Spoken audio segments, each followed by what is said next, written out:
बोले महाराज रोने के सिवा बचा ही क्या है। आप सूर्य नारायण से कहें कि आगे बढ़ें, हमें भी आपका दर्शन का अवसर मिले। गूढ़ रहस्य में बात हो रही, इशारों में बात हो रही प्रभु से। भगवान ने कहा भैया ये कैसे हो सकता है, मैं तो अभी बालक हूं और बालक कभी बोल नहीं सकता है, और मैं कैसे कह सकता हूं ये मैं इन्हीं के वंश में अवतार लेकर के आया हूं और ये मेरे पूर्वज हैं, और मैं इन्हीं को आदेश कैसे दूं, ऐसा नहीं हो सकता है, तू भी दर्शन कर ले। बोले महाराज जब सूर्य नारायण हटेंगे तो तभी तो मैं दर्शन कर पाऊंगा, इन सबको आप आगे बढ़े। भगवान ने कहा मैं नहीं कह सकता हूं। चंद्रमा ने कहा कि ठीक महाराज यदि आप नहीं कह सकते हैं तो कल प्रातः सुन लेना कि चंद्रमा ने सरयू में जल समाधि ले ली। भगवान ने कहा भैया ऐसा मत कर, ऐसी प्रतिज्ञा नहीं लेना चाहिए तुझे। बोले महाराज मेरे पास बचा ही क्या है।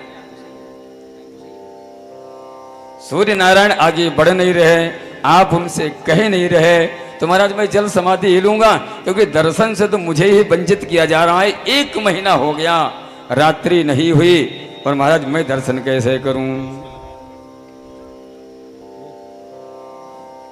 भगवान ने कहा एक काम हो सकता है। बोले क्या। बोले अगली बार में, अभी तो मैं सूर्य वंश में आया हूं तो मुझे यहीं रहने दे, अगली बार मैं द्वापर में आऊंगा। अब के ठीक दिन में 12 बजे आया हूं, रात्रि अगली बार में ठीक रात्रि 12 बजे आऊंगा, तेरे सिवा कोई नहीं होगा, खूब दर्शन कर लेना। बोले महाराज वो तो ठीक है, लेकिन तब तक के लिए मुझे कोई महाराज आधार तो चाहिए। यदि आप जो है महाराज इस तरह से मुझे इतना लंबा समय देंगे तो ये तो त्रेता चल रहा है, द्वापर आने में तो महाराज पूरा युग है। बोले आज से मैं तेरे नाम को मैं अपने नाम के साथ जोड़ लेता हूं।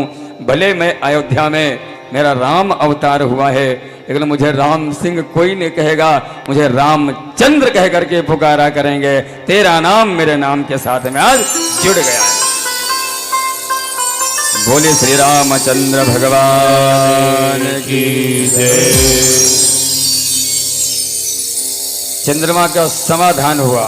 भोले बाबा कथा कहते कहते मुस्कुराने लगे।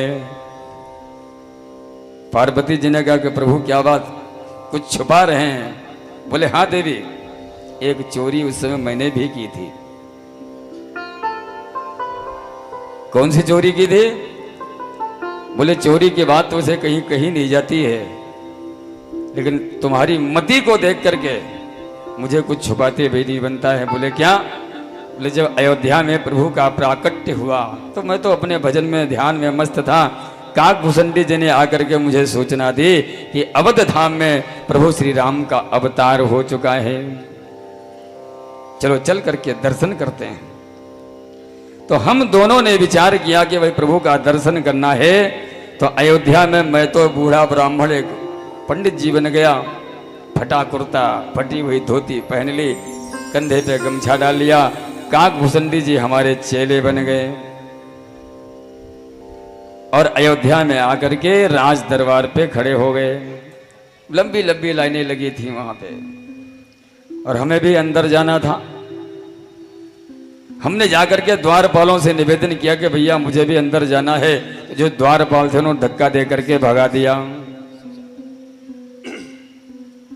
और ऐसा धक्का दे करके भगाया कि हम तो महाराज लौट के सरयू के किनारे आ गए। पुनः दर्शन करने के लिए गए, द्वारपालों ने फिर मना कर दिया। बोले महाराज आपको यदि दर्शन करना है तो पहले वशिष्ठ जी के महाराज के यहाँ घर में जाओ और वहां से अनुमति पत्र लेकर के आओ। जिसको वशिष्ठ जी महाराज अनुमति पत्र दे देंगे वही लाला के दर्शन कर सकता है। भोले बाबा ने कहा भैया क्यों। बोले बात ऐसी है महाराज, लाला छोटा है और कल ऐसा हुआ कि लाला के कोई नजर लगा के चला गया है, तब से लाला इतना रो रहा है, ठीक ही नहीं हो रहा है। वशिष्ठ जी महाराज ने सख्त आदेश दिया है कि देखभाल करके अंदर आना चाहिए। जो दर्शन करने आए पहले मेरे पास भेजो, मैं उसको अनुमति पत्र दूंगा, जांच करूंगा ये ठीक है या नहीं है, तब वो अंदर प्रवेश मिलेगा।